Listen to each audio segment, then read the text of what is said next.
Hey, check this out. I was have a I had a very encompassing or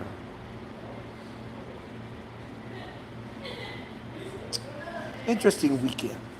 Uh, to say the least, I had to go to my son had a lock in and I think it was an opportunity for good camaraderie within the football team to raise money, raise funds as a unit, as a team. I always try to tell him that a team doesn't exist of one person, but is everybody accomplishing something. In essence, team.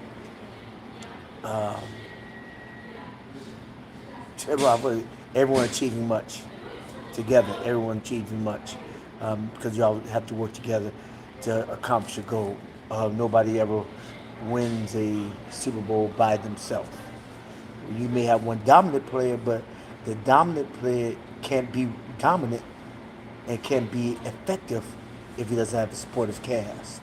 Knowing their role and knowing their place, because when one wins, all wins, right? When one wins, all wins.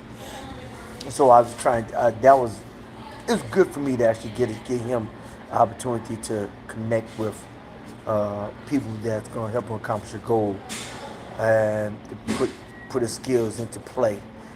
That was good, interesting. I had situations with my daughter and my son, as far as my son had to get some things done to his hair, and he was tired. I gave him a little extra time to sleep this morning because he was disoriented because ah he was arrested.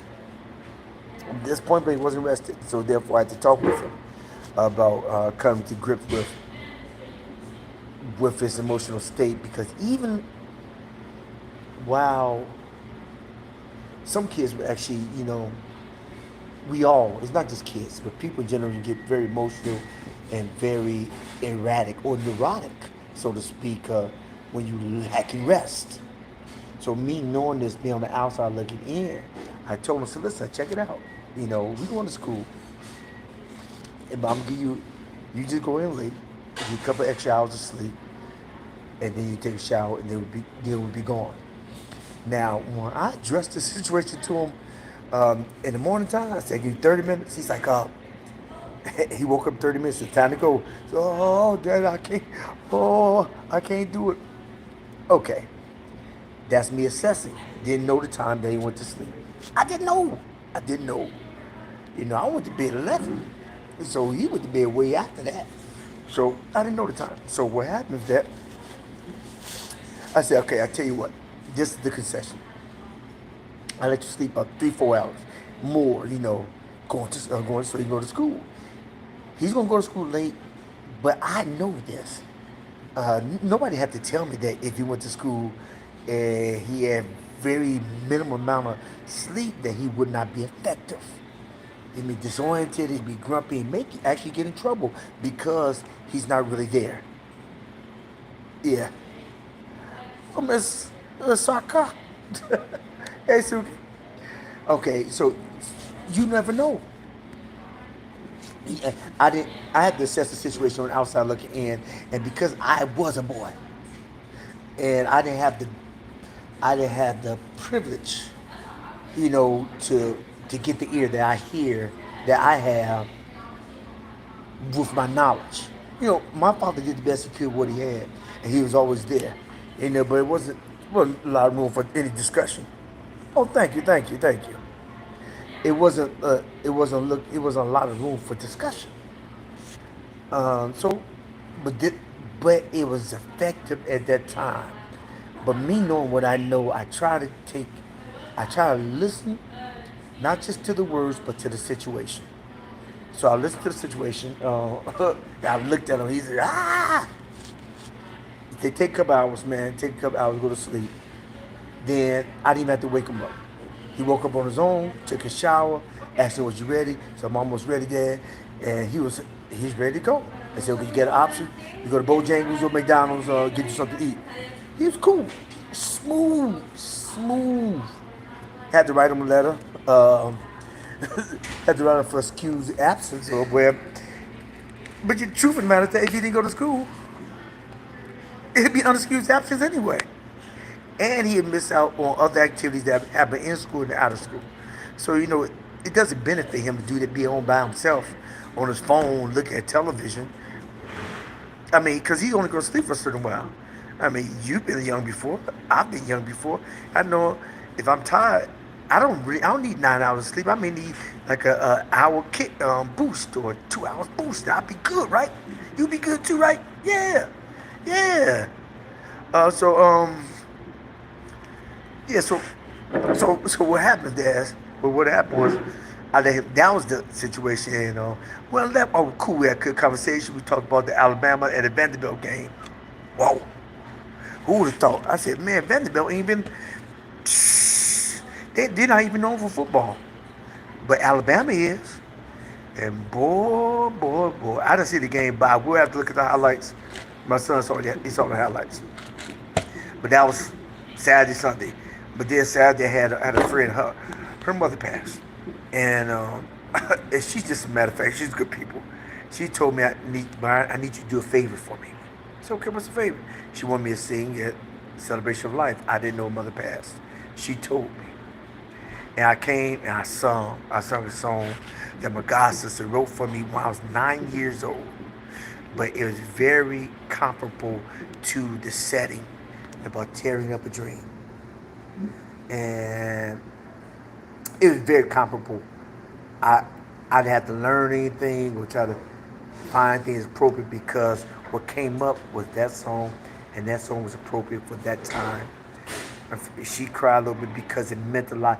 But what touched me more is when I pulled out the leaves, 3 little nieces and nephews, 1 boy, 2 boys and 1 girl, no older than 19 years old, 9 years old, knocked on my window and said, man, we really appreciate that song. And I was about to cry. And he said, I was about to cry, but I had to hold together my auntie. Wow. He said, it was really beautiful. You have a nice voice, and we really appreciate it. And that made me feel good because it's what you do for others will last. It's not all about you, but the effect that it has on other people from what you have to give. That's what it's about. So if you have a gift or you have a word and you don't share it with people and you know it's in your capacity or your wheelhouse to do it because you're not getting anything from it, you are cheating others in the world of their gift. You are cheating yourself of the reward of helping others. Because when it all comes down to it, it's all about helping others. That's going to last. And it's kind of selfish because you get a reward from helping because they're pulling from you. Pulling from your gift. But to be able to be there and help somebody, I'm so confident that I'm so sure that that's what, when my mother passed, to have somebody say something to help me out, it means something.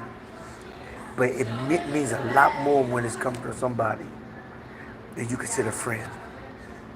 Because they're engrafted into your family. Sometimes blood is thicker than, sometimes the water is thicker than the blood. Because, like I stated on one video, I said, the family you have versus the family you chose. Sometimes the family you have, you can't do it. They're good, they're bad, they're ugly, they're different, they're still your family.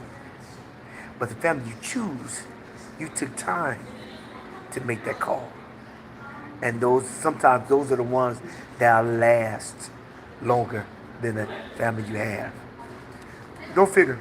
But it's been a weekend and it's been a weekday. I'm trying to focus on some things that need to be done and need to be processed out mentally as well as physically, and so I can accomplish the goal that I'm trying to go forth in.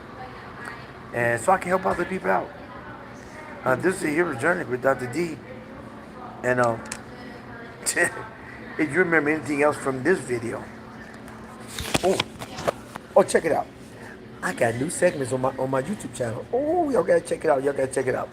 It's Hero's Journey with Dr. D. Well, I do what's happening on Wednesday, but I'm having the excerpts of what's happening when I'm trying to address current events as it affects the emotional state of society as well as individuals. That's the what's happening segment. But the biggest segment I'm excited about is that I had for like a year, so I always talked about doing this segment on guided motivation, guided meditation. You hear a lot of people mindfulness. Everybody talk about mindfulness, but you don't know how to set yourself into a place to become mindful. And then for somebody to tell you, just go meditate. What does that mean? What does that mean? Because some people can't shut everything down. However, but with a guide, if you have something guided, if somebody guides, it kind of helps you get into that place. What's up, Gangsta Nate? It helps you get to that place. And that segment I have is called The Hero's Journey Guided Meditation. Just go on the channel, The Hero's Journey with Dr. D. That's the YouTube channel. Um, if it's a way to write, I don't know how to write on this page. Oh, see, this is my note pen. I can do it. So that's the two segments. I think I got like 4 videos. I have a video. I have guided meditation on a short one. I got a 30-second one. I have a 2-minute one on anxiety. I have a guided meditation on healing as far as when you have loss. So healing when you have loss and guided, and one on anxiety. And I'm gonna come up with more. If you have any any requests, ask for me on any type of meditation or videos. Put your requests in the comment section down below, and I promise you I'll respond to it. I really, I really will. I would really will. So with that being said, if you find any value in this content, and this is what you call a prompt to in them streets, a hero's rant with Dr. D. So yeah, if you find any value in this content, how about you help me help you so we can help others by clicking subscribe, commenting, and sharing. I am trying to make 4,000 watch hours, and you can help me before the end of the year. I will make it. I will make it. And y'all gonna help me. And so, but if you find any value in this content, how about you help me help others by clicking subscribe, commenting, and sharing? Because also, remember, you'll remember anything else from this video. Remember that every day you get a vertical, make it your goal in life to always move forward and never look back. Why? Your life is just too short to live looking in the rearview mirror. This is a hero's journey with Dr. D. In them streets doing a hero's rant, and we are